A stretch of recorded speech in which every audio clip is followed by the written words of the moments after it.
Silakan Kang Ikhwan. Saya tadi aneh, Kang Maisa. Kalau ada dukun ngelaporin Kang Maisa, yang laporan siapa, yang ditangkap siapa coba? Ah, pinter nih kayaknya. Ngerti hukum nih kayaknya nih. Enggak, pertanyaan saya, dia kalau laporan, nanti yang dilaporin Kang Maisa, yang dikandangin dia kan lucu. Jangan bocorin dulu. Jangan Kang Ikhwan, jangan. Nggak mungkin lah ada ular itu, terus tahu-tahu cari gebuk. Jangan Kang Ikhwan, udah jangan terusin. Itu mau saya itu. Aduh kok lucu ya. Jangan Kang Ikhwan, jangan. Ya Allah, Jadi gini ya prinsipnya. Prinsipnya gini Kang Ikhwan. Kalau prinsip saya, kalau kita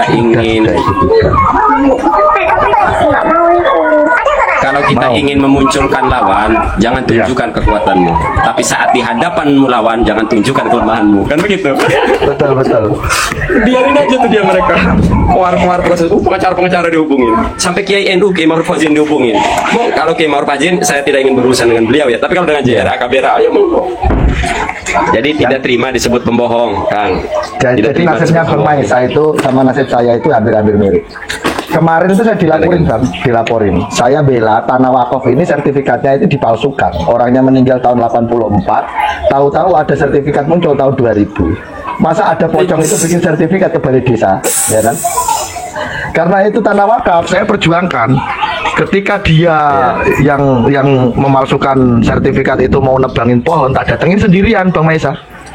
Terus pengacara nggak terima. Ini kan sudah ingkrah mana ingkrahnya? Semua urusan pengadilan finalnya ada di eksekusi. Ketika sudah kamu eksekusi, saya menyerah. Sebelum ada eksekusi, saya masih bisa MK. Ya kan? Jangan macam-macam ini. Berarti di pidananya ya, bukan perdatanya ya? Di pidananya, bukan di perdatanya ya? Iya, lah saya dilaporkan. Laporannya lucu Bang, pakai pasal 335 ayat 1 merampas kemerdekaan orang lain. Ya aku ketawa-ketawa, itu pasal karet. Ini pasal ini kayak cendol dawet. Ini kayak cendol dawet ya. Udah disidik Bang. Disidik karena ada atensi ke penyidiknya, tak datengin kasat reskrimnya, dipindah. Sekarang penyidik di pulau sana. Jadi aneh-aneh orang sekarang itu. Ini tadi aku kupingku terusik kok ada dukun mau ngelaporin Maisa. Itu sih dilaporno sopo, sih dicekel sopo ngono lho. Dulu ingat Kang Ikhwan, bahkan saya memandang ada seorang kanit di salah satu proyek. Saya sampai kasihan ke kanit itu, karena kanit itu tidak ngerti duduk persoalan ya. Sampai buat video si kanitnya. Kita akan tempuh ke jenjang yang lebih tinggi, yang lebih serius. Kalau si kanit itu tahu isi Jawahirul Ma'ani, nggak bakalan ngomong begitu, karena nggak tahu yang ditinjau pencemaran nama baik. Waktu itu masih ada pasal pencemaran nama baik ya. Yang ditinjau cuma itu, tapi nggak meninjau isi yang security apa, nggak meninjau, nggak ngerti. Saya ngomong begitu, tengok yang masuk penjara Kiai, saya apa ente Kiai, oknum ya di Banten, tengoklah Kiai ayo, saya apa ente yang masuk penjara, saya gituin. Aku bayangin simulasinya nanti ketika sudah di penyidik saya tidak tahu apa yang akan terjadi. Aduh, congo. Nah makanya Kang Ikhwan, saya pernah melakukan kesalahan itu di publik. Saya bilang kalau si oknum Kiai di Banten itu, Kiai tengok, ente Kiai apa saya yang masuk penjara, lanjutkan. Saya gitu, lanjutkan. Sekalipun kau punya backingan Jenderal Bintang 2, gua hadapin lo, saya bilang. Saya gituin. Kalau kau punya kenalan Jenderal Bintang 2, bawa, saya bilang. Karena Jenderal Bintang 2 nggak bakalan melindungi orang-orang yang melanggar hukum gitu loh. Nggak bakalan. Iya pasti. Karena apa? Kita minta backup, itu harusnya materi kita cukup. Materi kita emang benar-benar teruji. Lah memang kalau kita salah ngapain kita dibackingin? Nggak mungkin lah dibackingin. Ya iya makanya. Saya nggak merasa melanggar hukum gitu loh. Saya ngeritik tulisan karya ilmiah, saya sebut dongeng palsu gitu, dongeng bohong gitu. Nah kalau saya menempatkan diri saya menjadi penyidik, saya tanya ini, kamu kok dianggap dukun palsu ini, buktinya apa? Coba terangkan praktek kalian itu sebagai dukun itu seperti apa gitu.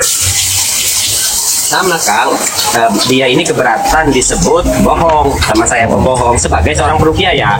Ya. Dia narasinya ada kepolosannya Faizal ini ketahuan di komentar. Saya tidak terima dituduh penipu. Saya nggak pernah menyebut orang itu penipu. Ya. Pembohong atas klaim. Kan Ya. konotasinya beda ya, bohong dengan menipu. Konotasinya di hukum kita kan beda gitu. Itu kan sama saja gini.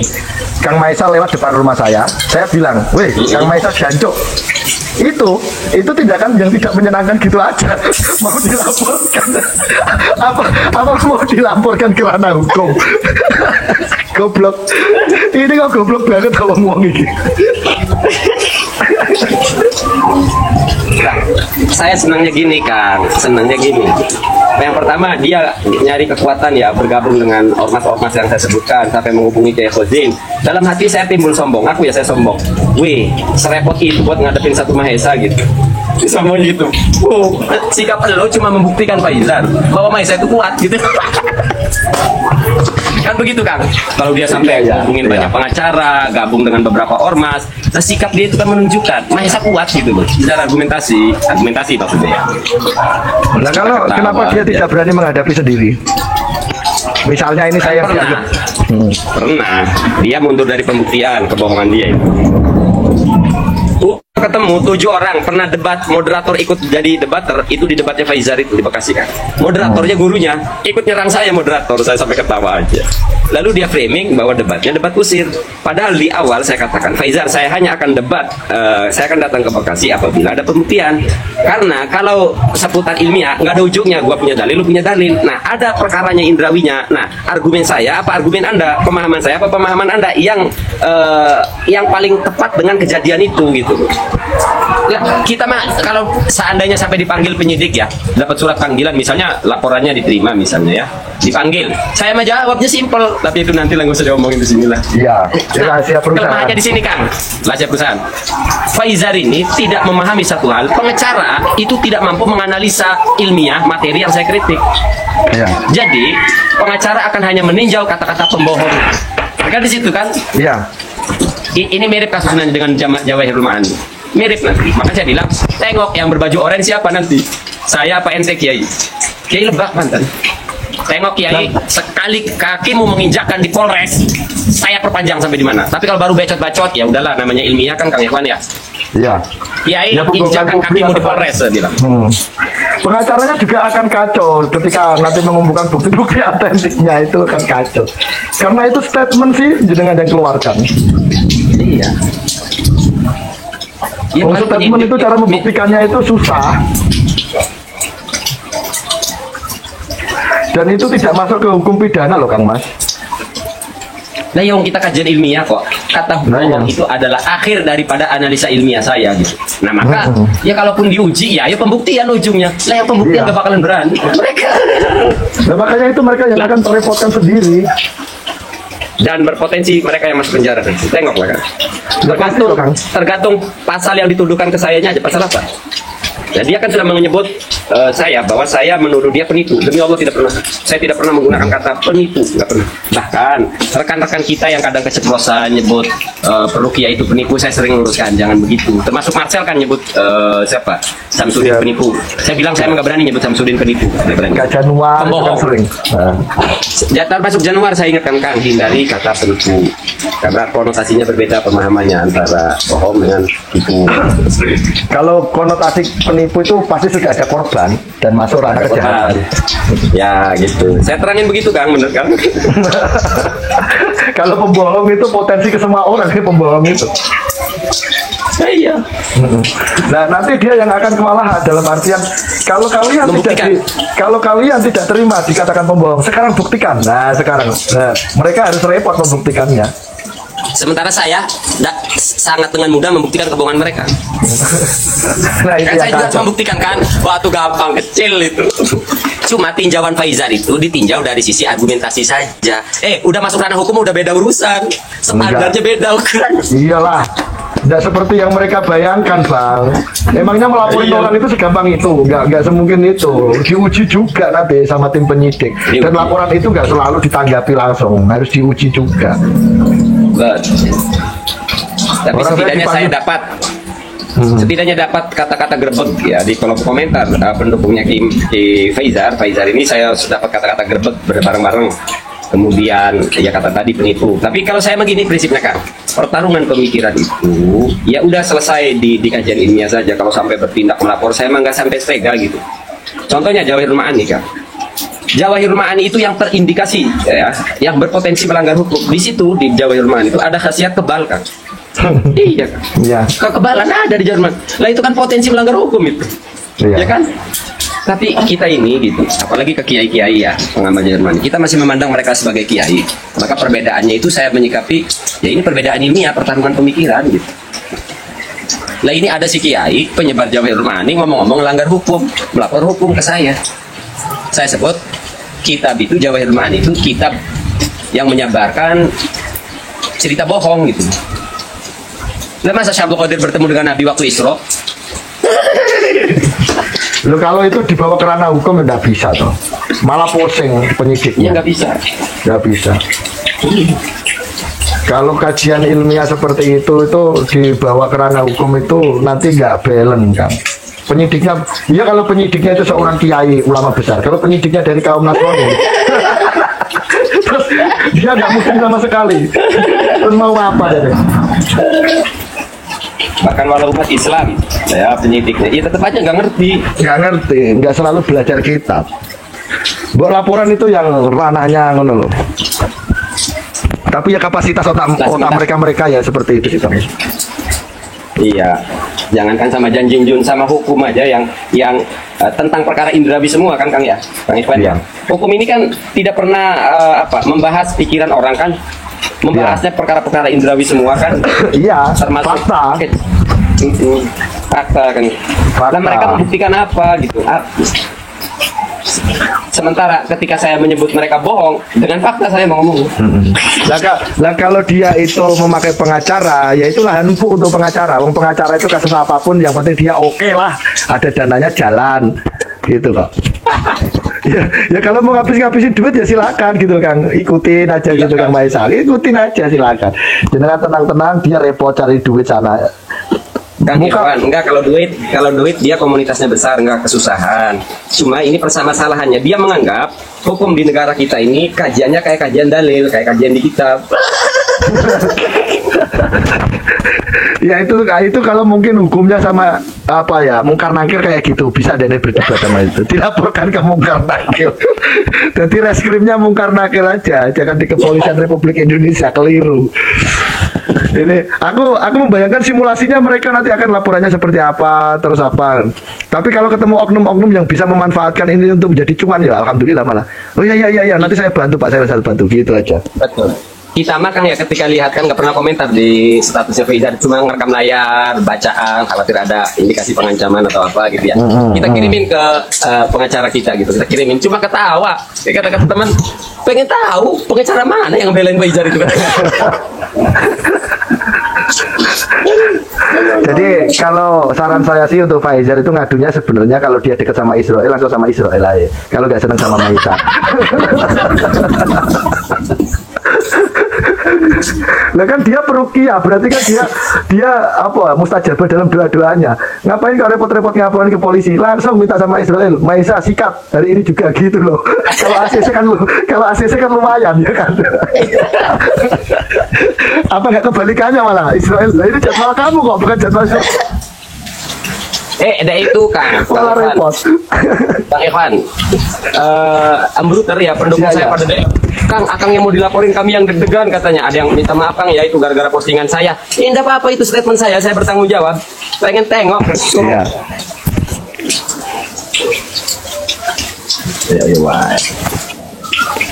Enggak semakin kesini tuh banyak orang lucu-lucu Bang Maisa.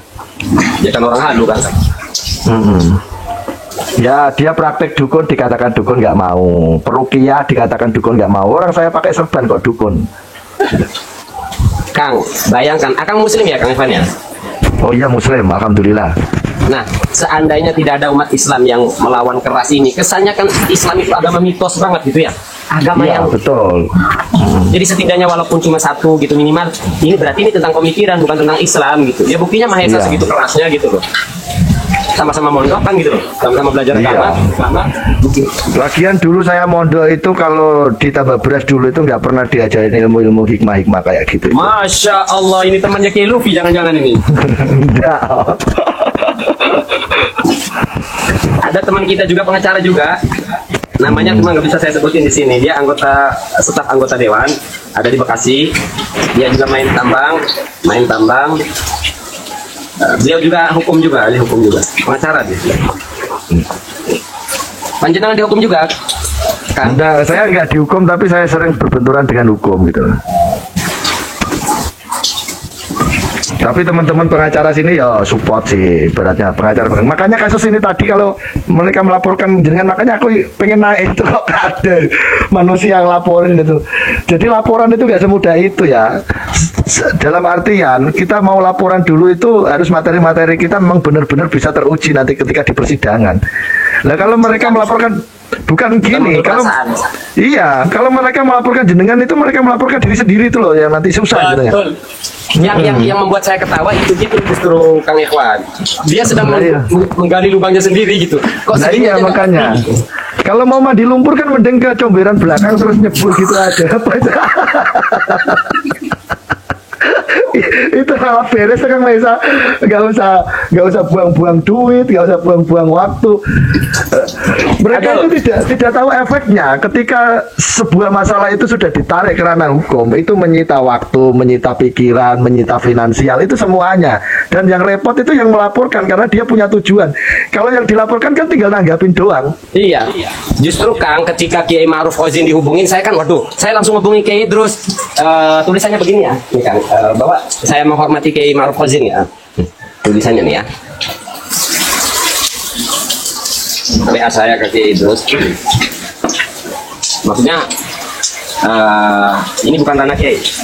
Assalamualaikum, mohon izin Yai dapat dikasih ini mah ke Kiai Ma'ruf Ozin ya. Assalamualaikum, saya tampilin screenshot ya. Komentar Faizal yang dibalas oleh Kiai Ma'ruf Ozin. Yai kayaknya itu bersiko buat reputasi Yai Ma'ruf Ozin. Sekiranya Yai tidak keberatan, moga berkenan menyampaikan ke beliau. Nah Yai Idrus langsung ngasih nomor telepon, artinya kasih tahu aja langsung. Ya saya kasih tahu, maksudnya ya Kiai Ma'ruf Ozin ya jangan ikut-ikutan lah masalah ini gitu, kasihan. Kalau saran saya sih untuk mereka-mereka itu Bang, alangkah baiknya ke rumahnya Bang Maesa, terus tabayun salaman selesai, tidak usah diperpanjang gitu. Itu awal Kang, awalnya saya mengajaknya begitu, makanya saya dulu sempat ketemu Faizal mendatangi gitu loh. Cuma saya bilang kalau sudah ngomong-ngomong hukum, buat apa ke rumah saya? Akhirnya enggak. Saya bilang saya nggak mau bertemu di rumah karena sudah sesumbarnya luar biasa ini, saya bilang. Oh kemarin malah saya yang datang ke tempat Faizal, ke Bekasi kan ada. Ya kalau sudah seperti itu ya suruh buktikan aja sesumbarnya, apakah dia mampu enggak gitu. Jangan orang berfatwa bisa terbang dan berak menjadi emas tapi kenyataannya nggak bisa.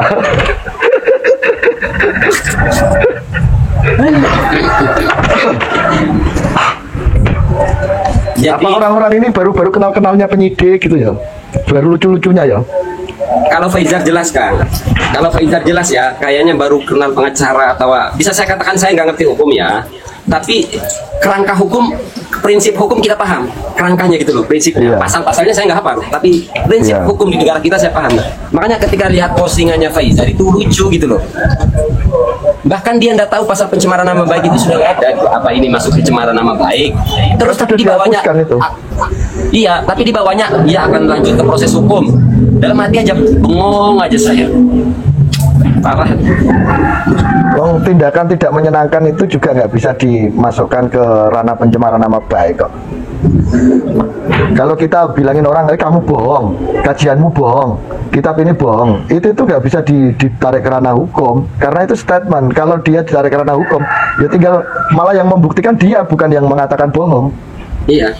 Karena pembuktian itu dari yang disebutkan bohong tersebut, yang menyebutkan tidak bisa membuktikan. Gitu. Kalau kamu nggak mau dianggap bohong, coba buktikan. Lah kita mah gampang. Kalau kita ngomong, kenapa bohong? Nah karena itu bukan jin. Selesaikan. Jinnya mana? Nah terus sekarang polisi suruh nyelidiki jin. Ya tidak mungkin polisi mau dikaitkan dengan goib itu kasusnya. Karena Kang. Pembruter yang panik, Kang gimana saya dagdikduk 1000 Faizar dan 1000 ormas macam Arsyadaya Daka Indonesia itu saya berani hadapi. Bagi saya mereka itu cuma satu, saya itu luar. terus aku penyidik ini, tolong datangkan 2 jin ke meja pengadilan untuk menjadi saksi supaya kalian itu tidak berbohong. Aduh, ada Bang Maisa kok lucu.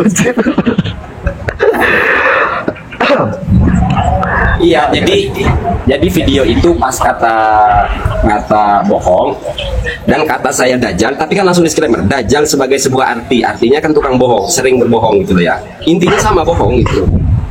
Dalam hati aja. Itu pengacara yang kalau pengacara yang ikut Newport Kiai si Faizar kan karena ngerti kata-kata bohongnya itu loh, pencemaran nama baik ini. Ya, Fitnah tapi ini. Batas di situ. Kesimpulannya gini Bang Maisa. Kok penyidik kelasnya Kapolda itu baru masuk kelas Kapolsek kayak sudah nggak mau menangani kasus yang seperti ini karena ya karena apa ya, penyidiknya juga takut kesurupan ya nanti karena dia itu mau mengungkap kasus jin ini. Nah kalau kita makan simpel ya di penyidik, kenapa kamu berani mengatakan bohong lah? Lah yang ngomong manusia kok. Yang ngomong ini itu yang ngobrol manusia, nggak ada jinnya, mana jinnya kan? Saya bilang, ya pembuktiannya kan betul. Ya kan dia mengatakan gitu. Padahal yang ngomong adalah orang lindur. Emang aneh Karena Bapak, kok misalnya penyidik, kok berani nyebut dajjal? Dajjal itu kan musuh Allah, sosok dajjal sebagai sebuah arti itu artinya pembohong Bapak. Kalau sering menggunakan wazan fa'al, artinya sering berbohong. Dan saya sebut pembohong sebagai seorang peruqyah, bukan sebagai seorang ayah, bukan sebagai seorang anak, bukan sebagai seorang suami. Saya sebut sebagai seorang peruqyah. Aneh Bang, coba aneh. Kita mah ya, kita mah sebelum ngeritik itu kita pelajari dulu ITE. Sebelum saya ngeritik itu kita pelajari kan ITE dulu ya. Lalu dulu. Ini ada aja orang. Bukan karena mereka nggak paham hukum sehingga sedikit-sedikit mereka mau lapor. Kasihannya mereka itu. Dalam artian gini loh, daripada dia buang-buang duit, ya kan mending untuk anaknya sekolah, untuk bayar SPP gitu loh Bang. Ngapain sih terus repot-repot gara-gara Maisa ngelaporin kok buang-buang duit, buang-buang waktu gitu. Enggak apa-apa udah biarin. Ngeremehin santri. Cuci baju sendiri, ngepel di rumah. Lah aku juga ngepel sendiri loh, kayak gini nih tak pelin sendiri loh. Ada teman lama, Kang Ikhwan, Kiai Luffy, nama samaran ya. Beliau juga tambak beras. Iya, tambak beras. Ini harus di depan rumah Kang Maisa.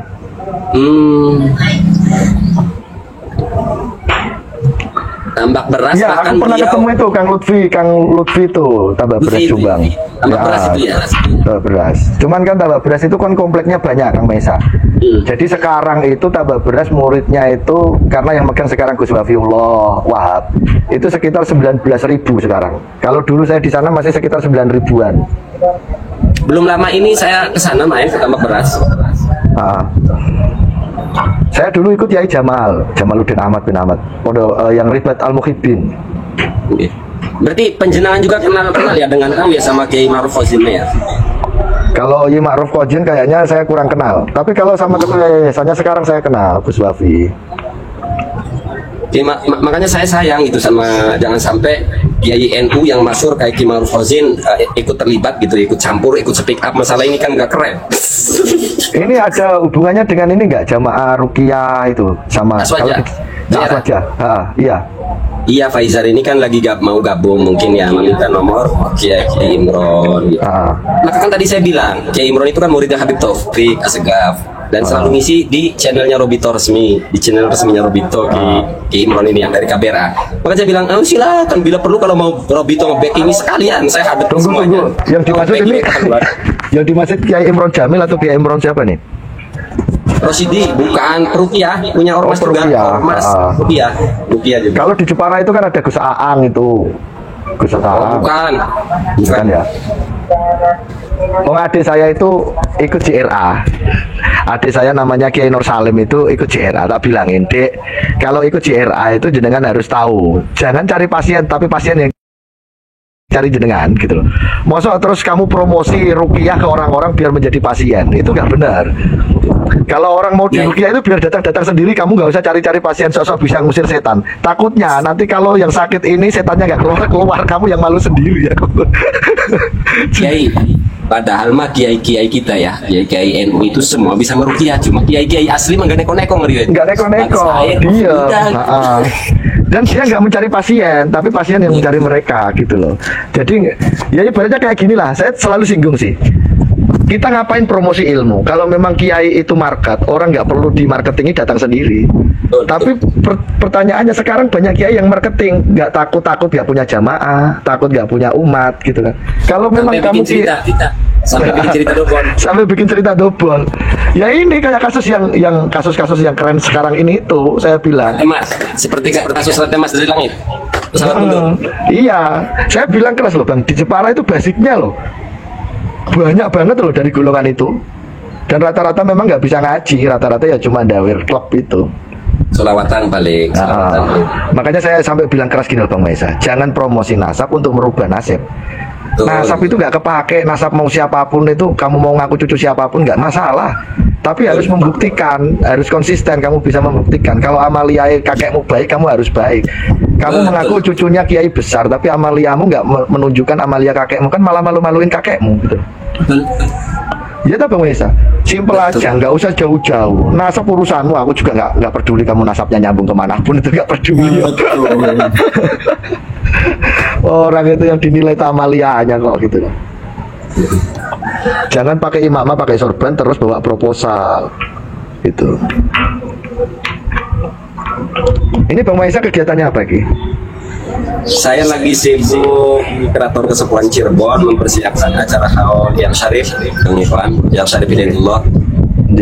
Fokus di situ, habis itu kita fokus di Banten, lagi khidmah aja ke keluarga besar Kesultanan Banten, Cirebon. Karena Bang Maisa ada di alamnya seperti itu, ya dinikmati. Yang penting itu bermanfaat untuk orang banyak Bang. Kalau sekarang alamku saiki yo pedus, ngarit ngono ya.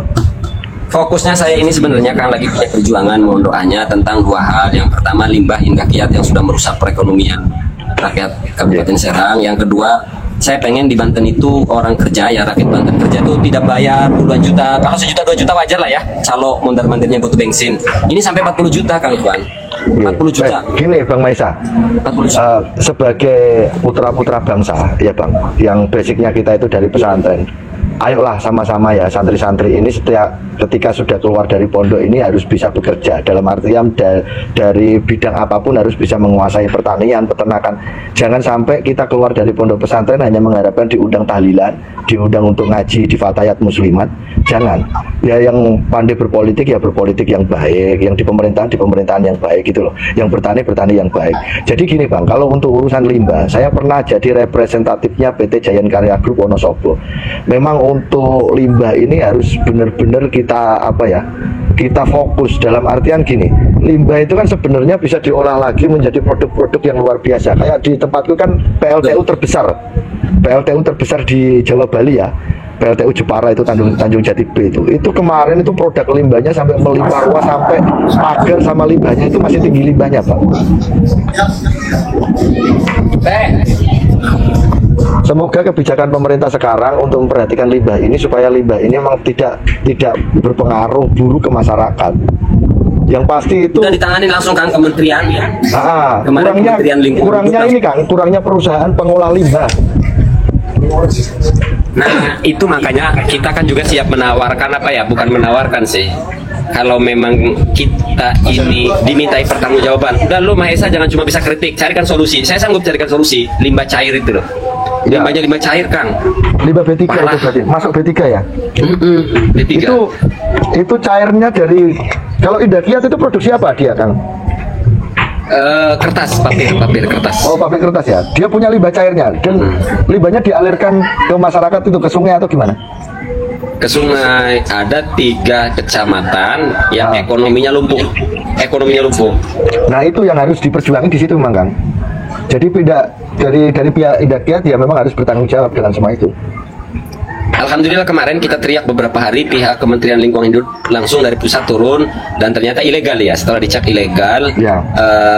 Harapan saya sih syukur-syukur sampai oknum-oknum yang terlibat memberikan izin ini memang kena sanksi gitu.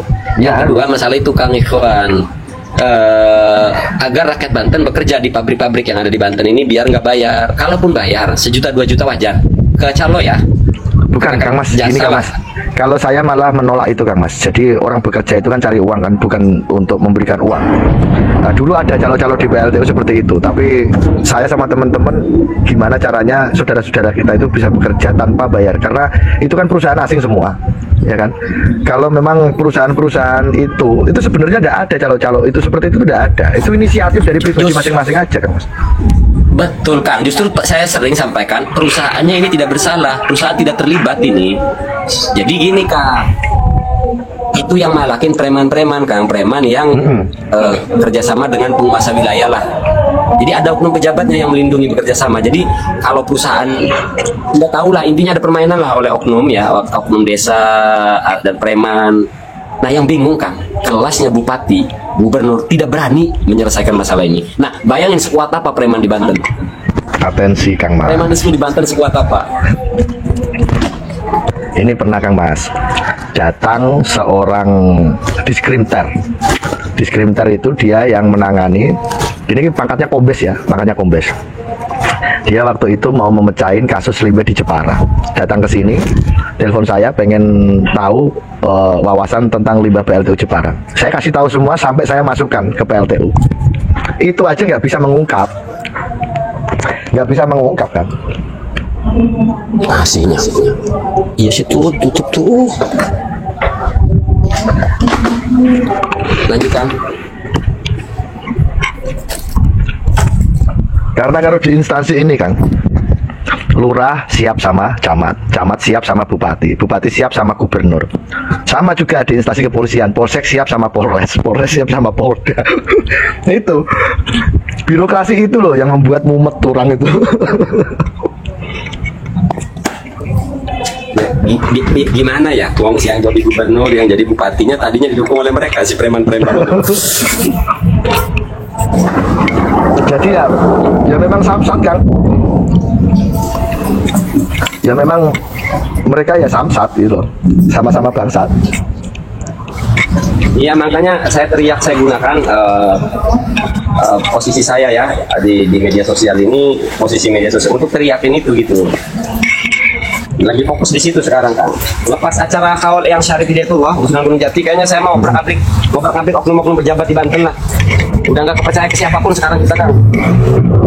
Iya. Kita gunakan medsos untuk obrak-abrik oknum pejabat ini. Memang perjuangan itu banyak resikonya dan banyak tantangannya. Bahkan sebenarnya ya wabil khusus kepada Pak Prabowo dan Partai Gerindra, ini kan proyek PIK 2 kan dapat penolakan. Coba kalau sampai Partai Gerindra, Pak Prabowo dengan kementeriannya bisa ngeberesin premanisme ini, justru banyak akan rakyat Banten yang mendukung. Setidaknya rakyat Banten akan memandang Pak Prabowo beserta Partai Gerindra dan kabinetnya membela rakyat. Berarti proyek PIK 2 juga untuk kepentingan rakyat. Kalau sampai Pak Prabowo di era kepemimpinan yang baru ngebersihin satu masalah itu, yakin Pak Prabowo, rakyat Banten akan yang banyak mendukung Pak Prabowo. Masalah PIK 2. Jadi ini mungkin tantangannya buat Partai Gerindra, Pak Prabowo, beresin premanisme di Banten. Bapak PIK 2 tidak hanya investor, tidak hanya politikus yang akan mendukung pejabat, rakyat pun ikut menjabat. Karena rakyat sudah melihat bukti gitu bahwa Ya. Pak Prabowo tidak membiarkan rakyatnya diinjak gitu. Ya ini mungkin nanti bisa kita doakan aja, karena Pak Prabowo kan baru awal-awal ini menjalankan tugas sebagai seorang pemimpin negara. Soalnya Pak Prabowo keren banget ini, bisa Ya. kabinetnya ini kerjanya amazing. Ya kan kita berdoa seperti itu sih Bang. Jadi keluhan masyarakat, atensi masyarakat itu supaya bisa tersampaikan dan ditanggapi langsung, tidak terus tergantung-gantung gitu. Wong ini tikus-tikus saya waduh panik gitu kok. Sudah diobatin. Wong, bahkan saya pernah ngomong begini Kang ya. Seandainya ya, saya punya wewenang setara Jenderal Bintang 1 ya. Premanisme dalam seminggu clear. Dalam seminggu premanisme di Banten, Pungli clear. Artinya yang harus menangani ini ya pemerintah gitu. Kalau sampai suara Banten ini sampai kepada Pak Prabowo, saya kira clear lah, minggu clear itu. Karena dari satu sumber Kang, titiknya ini kita sudah mempetakan. Titiknya ini kita sudah mempetakan. Walau jumlahnya banyak, tapi titiknya pusatnya sudah kita petakan. Ya. Makanya kenapa saya bilang 1 minggu clear. Lah kalau komandan-komandannya diciduk dalam waktu seminggu 10 orang aja, ya yang dibawa kelompongan udah. Iya, betul. Nggak usah nangkepin semua, komandan-komandannya aja 10 orang.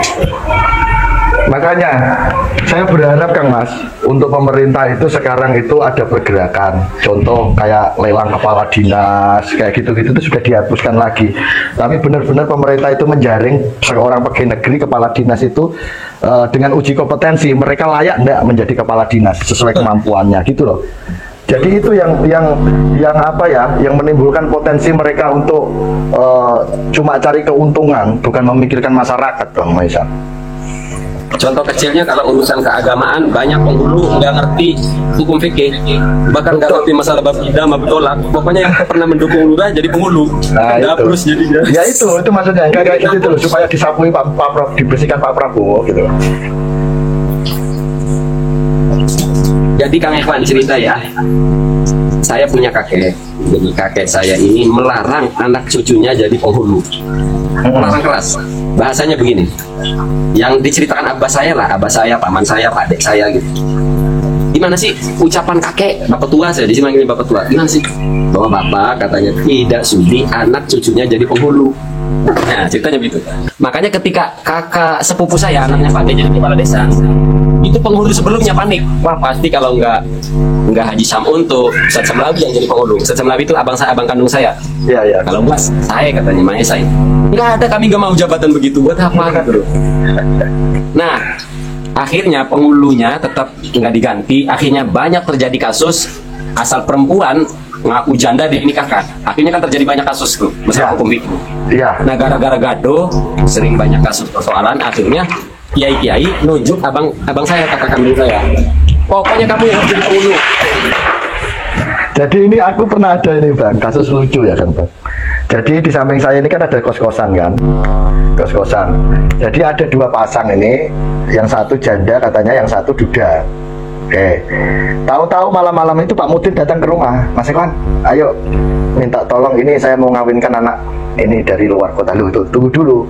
Kalau dia mengaku janda dan mengaku duda itu bukti otentiknya secara sah dari Departemen Agama ada nggak surat janda dan surat dudanya dulu. Jangan main kawin-kawinin orang ini. Gimana ya urusannya dengan hukum Pak Ngono. Ya. Jadi saksi itu juga ini dipertaruhkan dunia akhirat, bukan hanya saksi di dunia dapat duit ngawur wae lu. Aja ngono den aku ngono, Pak Mudin apa gitu. Nah, terus akhirnya memang ditunjukkan Bang. Oh, ini sudah resmi, sudah dapat dari pengadilan agama yang cewek memang sudah janda dan cowoknya sudah duda. Itu pun saksinya juga kita datangkan dari pihak keluarga perempuan dan pihak laki-laki, nggak mau ngawur gitu loh, walaupun dia statusnya janda, nggak perlu persetujuan dari seorang bapak karena bukan wali mujbir lagi, dia bisa memutuskan sendiri. Tapi ya secara etika, kita hidup di Indonesia secara etika adab ini jangan dihilangkan, walaupun hukum itu tidak perlu kehadiran seorang bapak atau ibu, tapi keluarga harus tahu ini masalahnya, ini sakral gitu. Ketika itu sudah terpenuhi semua Bang Maisa, baru aku mau datang. Kalau itu belum terpenuhi semua ya nanti dulu, nggak bisa. Sama Kang Ikhwan, jadi kakak kandung saya ini kalau nikahin perempuan yang janda, kalau cuma buktinya surat talak dari suami, enggak diterima. Jangan, bahaya. Kalau surat talak Kang, minta nomor teleponnya, udah nomor telepon suamimu mana, itu dihubungin langsung sama abang saya. Sero, waktu kamu bikin surat, niatnya bagaimana? Dalam penekanan tidak? Waktu nulis niatnya bagaimana? Atau kalau secara lisan, waktu kamu itu, pokoknya dicek langsung. Jadi nggak cukup Ya. pengakuan si perempuan, nggak cukup. Tapi kalau buktinya pengadilan, surat candanya selesai, abang saya nggak nanya-nanya. Ya. Punya banyak. Karena pengadilan juga dia memberikan kartu kuning itu kan dengan proses, bukan serta-merta gitu loh. Jadi yang bertanggung jawab adalah pengadilan agama. Misalnya ada kekeliruan dalam proses pembuatan surat cerainya itu kan gitu. Ya. Kita nggak terbebani, Kang Maesa. Oke Kang Ya. Maesa, ini sudah mau jam 3, saya mau ke kandang dulu. Aku tak live, aku promo kandang kambing ini, promo dari Jepara asli. Siap, syukron Kang, saya fallback. Ya, kan kita sudah berteman lama. Masa sih, siapa gininya? Nggak kelihatan bro. Kita udah berteman dari dulu. Tapi akunnya, masa akun yang ini sih? Akunnya saya ganti-ganti. Oh, ganti. Enggak, akun Ya. saya itu sering tumbang Kang. Sebulan tumbang. Jadi Ya, yang kemarin kan sudah panas-panasnya kasus nasab itu jenengan juga kan mungkin banyak yang laporin. Biasa sih Kang Mas. digerebek 3 kali. Iya sampai ada yang datang ke rumahmu juga itu toh. Untuk mengklarifikasi katanya. Tapi udah apa-apa Ya, itu. ya. Kalau orang itu menyuarakan ya konsisten lah, mau datang lah. Kalau ada yang salah laporkan gitu. Kalau Ya. kamu memang benar ya laporkan. Kang Evan, nyali saya mah jangankan didatangin di rumah, datang siap. Iya. Jawa ya Syarif Hidayatullah itu seperti ini. Orang sakti itu orang yang punya musuh. Kalau nggak punya musuh nggak kelihatan saktinya. Orang kaya itu orang yang pernah dibohongi. Kalau nggak pernah dibohongi nggak kelihatan kayanya. Itu Jawa ya Syarif Hidayatullah serakin. Gitu Kang Maesa, kula nyundur pamit, matur sembah nuwun atas waktunya. Aku itu mau tadi tergelitik dengan itu tadi loh. Perukiah mau melaporkan itu yang dilapor nopo. Yang dilaporkan siapa, yang ditangkap siapa ngono. Terima kasih Kang Maesa nggih. Assalamualaikum warahmatullahi wabarakatuh. Waalaikumsalam warahmatullahi wabarakatuh.